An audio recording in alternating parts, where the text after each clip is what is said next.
All right, welcome back to the channel. So Terence Crawford is called out by Josh Taylor, who says, hey, if you can't find a dance partner, I'm out there. Which sounds like, hey, he could be talking about before the Ramirez fight. He could be talking about after the Ramirez fight. However, this fight most certainly is one that has a high potential of happening and is definitely worth discussing. So let's do that in this video.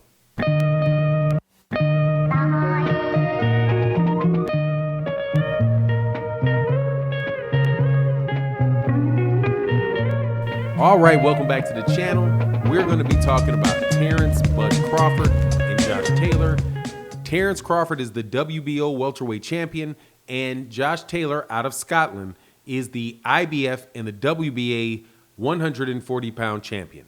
Josh Taylor was in a recent interview and was asked a myriad of questions, right? So he said about Terence Crawford, hey, if he's looking for a dance partner, hey, I might be willing to take that fight. That sounds like, and when given in the context that I received it, that he would be open to not having the Jose Ramirez fight and just moving up to 147 pounds and fighting for Terence Crawford for the WBO title and becoming a two-division champion and somebody that would have to be considered one of the top pound-for-pound fighters in the world because he would have beaten Terence Crawford. And from what I've seen of Josh Taylor, I believe Josh Taylor is very, very serious about it and would be willing to do that. If he's coming to the United States, hey man, fighting Jose Ramirez is cool, but moving up and waiting and fighting Terence Crawford and beating him as highly ranked as he is would be better for his career. So if it was up to Josh Taylor, I could see why Josh Taylor might say, yeah, I'm okay with being at 140. I'll go up to 147 pounds. So that's the general subject matter we're talking about, and I'm telling you that it is something that is possible, something that very likely, or it's not, I wouldn't say likely, because I would say that, it's not likely. It's most likely that he would do the fight that he's already got arranged. And what he really means is that he would take that fight after he unifies 140 pounds, because he could most definitely value the undisputed title over whatever increase in money he might get for fighting Terence Crawford or the pound for pound accolades that he would get from beating a guy more highly ranked than Jose Ramirez, right? So I could see how he could go either way with that, and I think it would be great. But most importantly, I think the fight is inevitable in a sense, and I'll tell you why.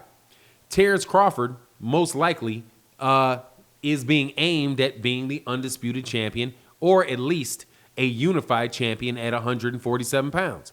But being aimed at that doesn't mean you're going to go about it the way that most people would think you'd go about it, right? Most people would say, if Terence Crawford, Terence Crawford's got something on his plate. He's got the Errol Spence fight, and he's got a Sean Porter fight, both of which are more significant fights than a fight with Josh Taylor. However, as we've seen out of Terence Crawford acts like he could care less about either one of the fights because, hey, man, he's going to make his money either way. So you ask yourself, well, how would he make his money either way? He's a boxer, so most definitely he's going to be boxing. So if he's boxing to make his money, primarily, that's what we're talking about, boxing, not any other way he might make money. So we're not talking about his real estates or any of his other investments or any incentives he might have, from any sponsors that he may have locally or nationally, right? Just talking about the money that he could be making in a boxing ring. In a boxing ring, he's a fighter. He's a boxer specifically. He's going to box people. He is also somebody that is with Top Rank and will tend to fight people who are with Top Rank. Guess who fits that description? Josh Taylor fits that description to a T. He is somebody that is with Top Rank, and he's somebody that fits what Bob Arum wants to do. He likes non-black fighters. Without a doubt, gives them its Top Rank is, in my opinion, looks like affirmative action for mediocre fighters. Like, hey, how can you get as many mediocre fighters on this TV as you can? Well, let's sit some really good fighters down and not give them fights, and we'll have affirmative action for bums. You know what I mean? Like, I know that may be a little bit dramatic, but it's really not too far off of true opinion about Top Rank and the fights that they make.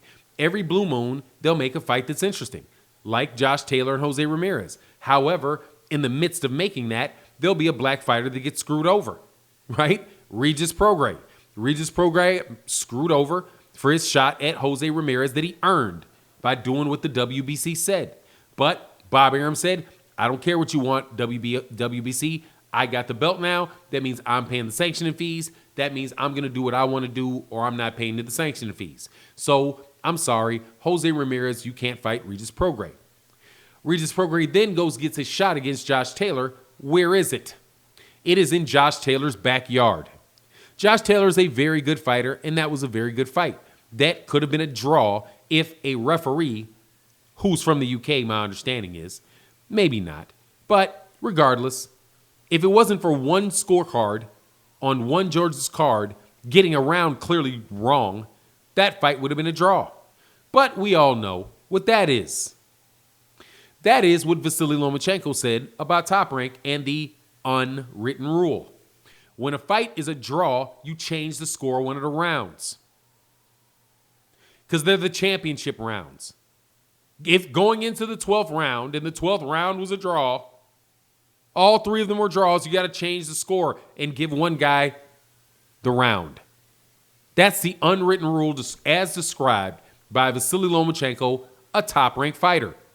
So it seems to me that maybe Regis Prograis was the victim over here of just flat-out ducking on the part of Jose Ramirez, or maybe the part of the secret scoring system, which allows you to cheat the fighter you don't want to win. Because it's no longer in the ring in the judge's decision, because the judges said it was a draw. But the secret rule is we don't want to draw. So change the score of one of those rounds for one of those fighters. And give me a winner. Period. We don't want draws. We discourage draws. So anyway, I say all that to say that's Bob Arum. So yeah, it's absolutely conceivable that they would wind up in a fight, Josh Taylor and Terence Crawford.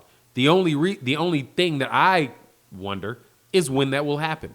Because I know more than likely that Jose Ramirez fight with Josh Taylor is going to happen. Don't care what Josh Taylor would be willing to do if offered. It's not going to be offered. He already has a fight, and they're going to make a megastar out of one or the other. It is either going to be Josh Taylor that was the undisputed champion, or it's going to be Jose Ramirez that's the undisputed champion. And that undisputed champion at 140 will immediately be ranked at 147. Will you fight him? Who knows? Because they may get ranked in the WBA, they may get ranked in the IBF, and then wait. Right? Or they could be ranked by the WBO, the fights don't happen, and then they just wait. Wait for what? Wait for Errol Spence to move up. Because that's what Bob Arum said he could envision happening with Errol Spence. He'll move up, and then Terence Crawford can become the franchise champion. Well, if he's the franchise champion, is he the WBC champion? Who knows? Because the franchise champion is one of 3 belts at least with the WBC, which would allow Terence Crawford to be the franchise champion and somebody else at Top Rank to be the WBC regular champion.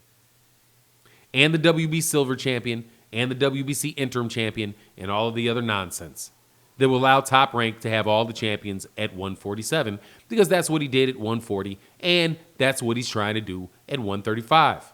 And at 135, he's doing it through the franchise, like specifically what happened with Devin Haney and Vasily Lomachenko, that then got shifted over to Devin Haney and Teofimo Lopez, that everybody knows is nonsense. But however, highly likely when you're dealing with Bob Arum. So will they do that right now? Probably not. Are they setting up the conversation so that they can do it later? Without a doubt. Foreshadowing. But anyway, that's my take on the matter. You let me know what you think. And with that, I'm out.